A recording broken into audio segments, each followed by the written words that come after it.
देखो इसके बाद नेक्स्ट टॉपिक है हमारा कॉन्टेक्ट पोटेंशियल। कॉन्टेक्ट पोटेंशियल में हमारे पास आपको सीधा क्या करना है, आपको यहाँ से स्टार्ट करना है। व्हाट इज कॉन्टेक्ट पोटेंशियल, है ना। तो ये डायग्राम जो है, ये डायग्राम मैं आपको दिखा देती हूँ। ये वाला डायग्राम देखो, आपको सिर्फ ये एक डायग्राम बनाना है एग्जाम में, दूसरा वाला कंफ्यूजिंग है, उसको मत जाओ, सिर्फ ये वाला डायग्राम बना देना आपको। दो मेटल है यहाँ पे, ठीक है, ये ए मेटल है और ये बी मेटल है। आप देख सकते हो फर्मी लेवल क्या होता है, हाईएस्ट लेवल जहां तक इलेक्ट्रॉन भरे हुए हो। तो यहाँ पे वो लेवल यहाँ पे है, ए का तो फर्मी लेवल यहाँ पे है और बी का फर्मी लेवल यहाँ पे है, ठीक है। और यहाँ पे मान लीजिए V इज इक्वल टू 0, यानी पोटेंशियल एनर्जी जो है वो 0 यहाँ पे हो जाती है, यानी कि यहाँ तक अगर कोई इलेक्ट्रॉन आ गया तो वो मेटल से बाहर निकल जाएगा, फ्री हो जाएगा। तो सबसे पहले ये देखिए, माना दो मेटल ए और बी है, उनके बीच में कोई इलेक्ट्रिक कनेक्शन नहीं है, हमने वायर से कोई भी कनेक्शन नहीं कर रखा है और वहां पर हमने कोई भी एक्सटर्नल इलेक्ट्रिक फील्ड भी नहीं लगाई है। ऐसी स्थिति में किसी भी एक इलेक्ट्रॉन जो कि मेटल से बाहर होगा उसकी पोटेंशियल एनर्जी 0 होगी, क्योंकि अगर कोई इलेक्ट्रॉन मेटल से बाहर है और हम उस पर कोई फोर्स ही नहीं लगा रहे हैं, पोटेंशियल एनर्जी कब आती है, जब किसी पार्टिकल पे फोर्स लगाया जाता है, लेकिन यहाँ पर इलेक्ट्रिक फील्ड हमने नहीं लगाई है तो उसकी पोटेंशियल एनर्जी क्या होगी, 0 होगी। इन मेटल के जो फर्मी लेवल हैं वो 0 लेवल से कितना नीचे है, E5A और E5B नीचे होंगे, जहां पर E5A और E5B जो है वो वर्क फंक्शन है। आप वर्क फंक्शन जानते हो, किसी मेटल का वर्क फंक्शन कौन सा होता है कि उसके बराबर एनर्जी देने पे जो इलेक्ट्रॉन है वो मेटल को छोड़ देता है। तो ये 0 पोटेंशियल एनर्जी का लेवल है और ये यहाँ पे, तो ये जो डिस्टेंस दी हुई है वो कितनी है, E5A, करेक्ट। और यहाँ पर इसका फर्मी लेवल जो है वो 0 लेवल से कितना नीचे है, E5B लेवल 0 है, ठीक है। तो दोनों के बीच का जो डिफरेंस होगा, अगर डिफरेंस हमें लेना है तो डिफरेंस कितना आएगा, देखो डिफरेंस लेना है तो इसका लेवल यहाँ तक जा रहा है, इसका लेवल यहाँ तक जा रहा है, ये डिफरेंस कितना होगा, जाहिर सी बात है ये डिफरेंस होगा E5B minus 5A, E5B minus 5A होगा। अब हमें पता है 5B का मान 5A से अधिक है, जाहिर सी बात दिख रही है, ये 5A है और ये आपके पास क्या है, 5B है।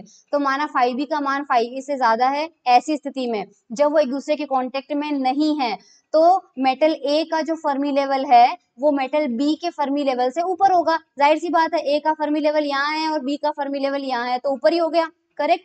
जब इन दोनों के बीच में इलेक्ट्रिक कांटेक्ट स्थापित कर दिया जाता है, जब इन दोनों के बीच में, ध्यान रखना, इलेक्ट्रिक कांटेक्ट स्थापित कर दिया जाता है तो इनके कांटेक्ट जहां पे हो रहा है वहां पर एक बैरियर बन जाता है और उस बैरियर की मोटाई जो होती है वो बहुत पतली होती है।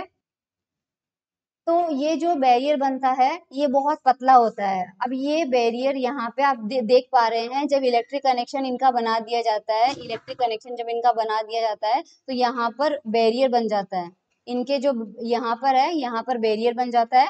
और आपने अच्छा आपने तो क्वांटम मैकेनिक्स अभी पढ़ी नहीं है, नेक्स्ट ईयर आप क्वांटम मैकेनिक्स में एक इफेक्ट पढ़ेंगे, सुरंगन प्रभाव, टनल इफेक्ट।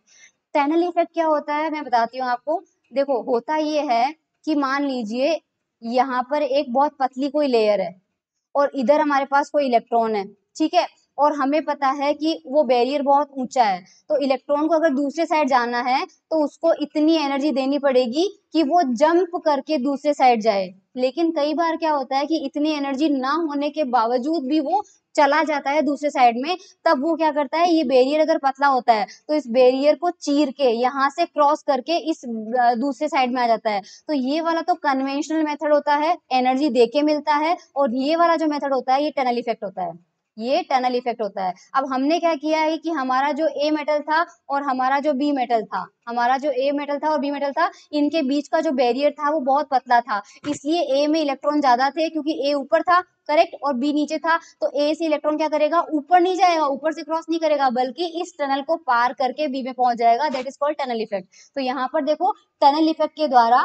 ए के ज्यादा ऊर्जा वाले इलेक्ट्रॉन बी की तरफ प्रवाहित होते हैं, वो बी की तरफ चल जाएंगे, ठीक है, और ऐसे करके बी का फर्मी लेवल बढ़ता जाता है, बढ़ता जाता है, बढ़ता जाता है। तो ए के जो इलेक्ट्रॉन है ऊपर से वो खाली होने लगते हैं, तो ए का लेवल नीचे आने लगता है और बी का लेवल ऊपर जाने लगता है। और ये प्रक्रिया तब तक चलती है जब तक कि दोनों के ऑक्यूपाइड लेवल स्तर बराबर नहीं हो जाते। अब दूसरा डायग्राम देखो, दूसरे डायग्राम में ये लेवल और ये लेवल बराबर हो गए, यानी टनलिंग के थ्रू, सुरंगन प्रभाव के थ्रू ए से इलेक्ट्रॉन चले गए। अब क्योंकि ए से इलेक्ट्रॉन गए तो इलेक्ट्रॉन जहां से निकलते हैं वहां पॉजिटिव चार्ज आता है, इसलिए इसका ये वाला जो सरफेस है वो पॉजिटिवली चार्ज आ जाता है, करेक्ट। और बी के पास गए हैं इसलिए बी का ये वाला जो सरफेस है वो क्या होता है, नेगेटिवली चार्ज होता है, ठीक है। अब क्योंकि यहाँ पर हमारे पास में ये चीज हो गई है, ठीक है। अब ए जो है उसका वर्क फंक्शन कम था, हमने पहले भी देखा था कि फाई ए का वर्क फंक्शन कम था, और वो इलेक्ट्रॉन की लॉस होने से पॉजिटिवली चार्ज हो जाता है, और बी जो था वो नेगेटिवली चार्ज हो जाता है।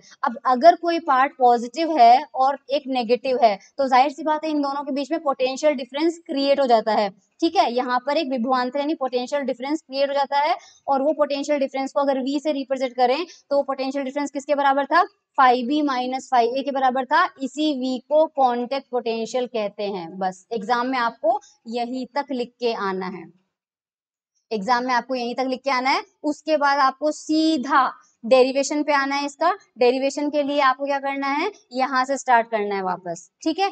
फर्मी लेवल के फिजिकल सिग्निफिकेंस को समझने के लिए अपन क्या करते हैं, यहाँ से भी नहीं, आप इसको स्टार्ट कीजिए यहाँ से, यहाँ से।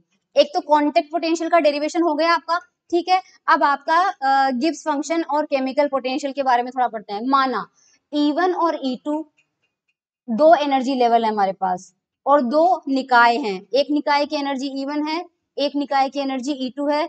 दोनों जो है कांस्टेंट टेम्परेचर और प्रेशर पर साम्यावस्था में है, ठीक है।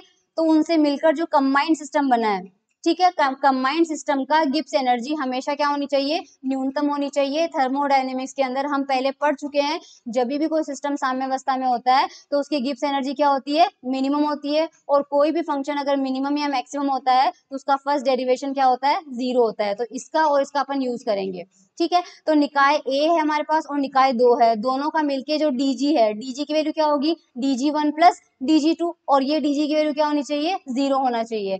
अब हम थर्मोडायनेमिक्स का फर्स्ट लॉ अप्लाई करेंगे। टीडीएस जो होता है हम जानते हैं DQ इज इक्वल टू क्या होता है, DU प्लस PdV। और जब ये तब होता है जब पार्टिकल का एक्सचेंज नहीं होता है, सिर्फ एनर्जी का एक्सचेंज होता है। लेकिन यहाँ पर क्या हो रहा है, इलेक्ट्रॉन का भी एक्सचेंज हो रहा है। तो जब पार्टिकल का भी एक्सचेंज होता है तो PdV के साथ एक टर्म और आता है माइनस का म्यू DN। अभी अभी आपने प्रीवियस लेक्चर में पार्टीशन फंक्शन देखा था, तो जब तक एनर्जी एक्सचेंज हो रही थी तो एक्सपोनेंशियल में केवल माइनस बीटा एप्सिलॉन आ रहा था, लेकिन जब पार्टिकल एक्सचेंज हो रहे थे तो म्यू अपॉन KT का टर्म भी आ रहा था, यानी केमिकल पोटेंशियल का टर्म भी उसके अंदर आ रहा था। तो जब तक केवल एनर्जी एक्सचेंज होती है तब तक ये DU प्लस PdV लिखते हैं। जब पार्टिकल भी एक्सचेंज होने लग जाते हैं तो एक्स्ट्रा टर्म आता है माइनस का म्यू DN, और ये जो DQ होता है वो सेकंड लॉ से TDS के इक्वल हो जाता है। तो इक्वेशन नंबर 2 जो है वो आपके पास क्लियर हो गया। इंटरनल एनर्जी को E से बताया अपन ने, ठीक है। यहाँ से अपन म्यू की वैल्यू निकालते हैं, यहाँ से अपन म्यू की वैल्यू निकालते हैं। म्यू की वैल्यू निकालने के लिए सपोज मैं E को कांस्टेंट कर दूं, E को कांस्टेंट करते ही ये DE क्या हो जाएगा, जीरो, और मैं V को भी कांस्टेंट कर दूं तो DV भी क्या हो जाएगा, जीरो। और उस कंडीशन में TDS जो है वो किसके इक्वल आ जाएगा, माइनस का म्यू DN के इक्वल आ जाएगा। और यहाँ से म्यू की वैल्यू निकालेंगे तो म्यू की वैल्यू कितनी हो जाएगी, माइनस का T del S upon del N आ जाएगी ना इस वाले एक्सप्रेशन से। तो ये देखो म्यू की वैल्यू जो है आपके पास, म्यू की वैल्यू यहाँ पर इक्वेशन नंबर 3 में आ गई, बशर्ते E और V, प्रोवाइडेड E और V जो है आपके वो कांस्टेंट होने चाहिए। ये हमें मिल गया, ठीक है। म्यू को हम कहते हैं केमिकल पोटेंशियल, जिसके बारे में आप पढ़ चुके हैं। तो अगर अपन देखते हैं DG की वैल्यू देखते हैं तो DG की वैल्यू जो है वो हमें किसके इक्वल मिलेगी, D यहाँ पे लिख सकते हैं, अगर पूरा बाहर लेते हैं तो E minus TS plus PV। क्योंकि आपने देखा होगा मैक्सवेल इक्वेशन जब हमने डिराइव किए थे 4 मैक्सवेल इक्वेशन, तो G का फॉर्मूला कितना था, U minus TS plus PV ये था। तो ये G का फॉर्मूला आया था तो U की जगह E रख दो, तो DG का मतलब G का फॉर्मूला रखो E minus TS plus PV, और वो किसके इक्वल आ रहा है, यहाँ पे म्यू DN के बराबर आ रहा है। वो म्यू DN के बराबर कैसे आ रहा है, जस्ट अ मिनट, ये इक्वेशन नंबर 3 के नीचे देखो, ये म्यू DN के इक्वल ये वाला इक्वेशन कैसे है अपन को बताना है। तो DG लिखना है, G का एक्सप्रेशन लिखा E minus TS plus PV, इसके आगे क्या लगा हुआ है, D लगा हुआ है। तो यहाँ पर देखना एक बार, ये देखो DG जो है D के आगे लगा हुआ है E minus TS plus PV, correct. और अभी इसको जीरो के इक्वल नहीं करते, पहले इसकी वैल्यू निकालते हैं। तो सबसे पहले D इस पे जाएगा, देखो तो सबसे पहले DE मिल गया, ये DE, फिर TS में अपने पास क्या मिलेगा, TDS माइनस SDT, और फिर इस पे मिल गया, और इस पे अप्लाई करेंगे तो क्या मिलेगा, PdV प्लस VDP, ये इतना मिलेगा। अब यहाँ पे क्या लिखा हुआ है, देखो नियत दाब और ताप पर, यानी प्रेशर को कांस्टेंट कर दो और टेम्परेचर को भी कांस्टेंट कर दो। तो जब प्रेशर को कांस्टेंट करेंगे तो VdP वाला टर्म जीरो हो जाएगा, प्रेशर को कांस्टेंट करते ही VdP जीरो हो जाएगा, और टेम्परेचर को कांस्टेंट करते ही SdT जीरो हो जाएगा। तो हमें क्या मिला, हमें एक तो DE मिला और हमें मिला TDS और हमें मिला PdV। तो यहाँ से हमें क्या मिला है, हमें मिला है basically DG is equals to, हमें मिला है DE minus TDS plus PdV, ये हमें मिला है। और अब हमें देखो DE minus TDS plus PdV की वैल्यू क्या है। इक्वेशन नंबर 2 देखो जल्दी से,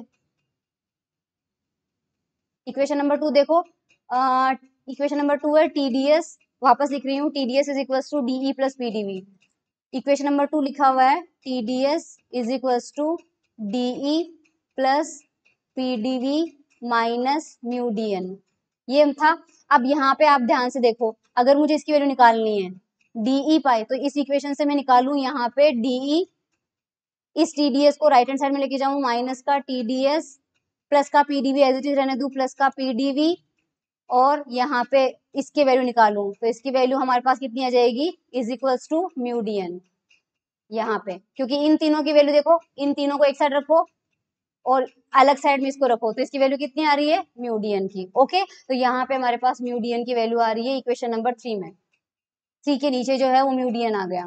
अब हमें यहाँ पर क्या मिल रहा है, यहाँ पे इस कंबाइंड सिस्टम के लिए साम्यावस्था प्रतिबंध किस प्रकार होगा, साम्यावस्था, क्योंकि हमारे पास आ गया DG इज इक्वल टू कितना आ जाएगा, म्यू DN आ चुका है, जस्ट हाँ यहाँ पे मिला था, और हमने देखा है कि DG1 plus DG2 equal to 0 होना चाहिए। तो म्यू1 DN1 प्लस म्यू2 DN2 क्या होना चाहिए, 0 होना चाहिए। G1 और G2 की वैल्यू पुट कर दी, करेक्ट।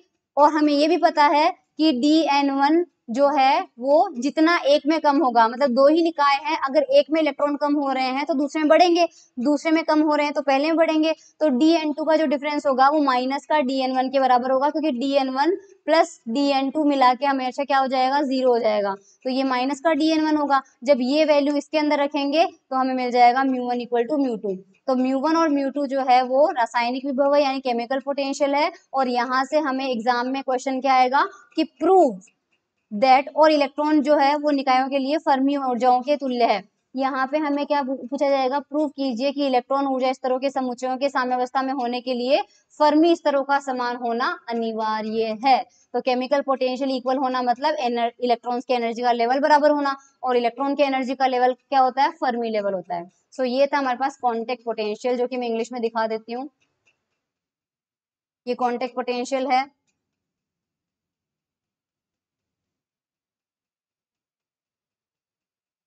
ये उसका डायग्राम है, फर्स्ट वाला डायग्राम में देख लीजिए आप तो। फिर हमने ये पढ़ा थ्योरी इक्वेशन नंबर 1 तक,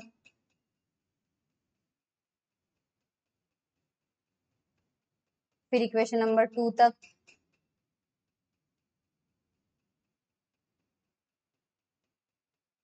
फिर इक्वेशन 3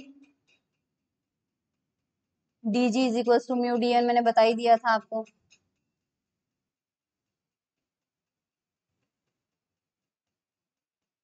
और बस फिर हम यहाँ तक आ गए थे, दैट्स इट।